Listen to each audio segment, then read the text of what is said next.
Pest analysis for prosthetics.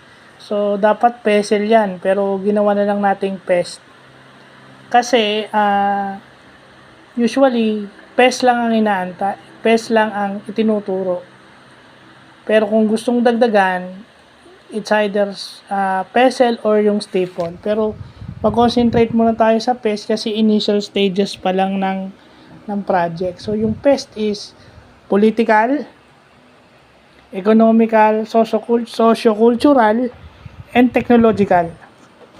So sa political, makikita natin dito yung role ng local government, barangays, most specifically for yung then yung persons with disabilities affairs office, di ba? Yung mga roles nila, yun yung nakalagay sa political. Kaya nga, di ba, kung papasok ang isang non-government organization sa isang lugar, he or she should go to the PDAW or to the political authority of that place. Hindi ka pwedeng pumunta dun sa kakilala mong PWD lang na may PWD ID. If you want it legally, go to the authorities. Yun. Kasi kahit anong mangyari, dadaan ka sa political power o sa LGU authorities ng isang lugar if you want to establish your NGO on that place.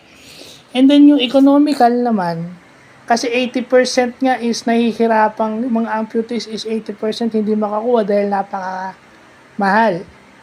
So dito din makikita natin yung share of cost, yung pagtulong sa mga amputees, humingi ng tulong sa iba't ibang agencies ng gobyerno kung wala silang mauutangang pera. Kasi meron namang iba na nangungutang at nakakapagbayad naman.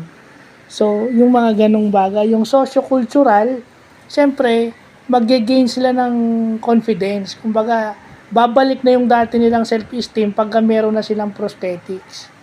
Kumbaga, magkakaroon na sila ulit ng kumpiyansa sa kanilang mga sarili. At siyempre, technological is, yung provider, ini-insure naman nila siguro na yung materials ng prosthetic nila is tatagal ng 3 to 5 years.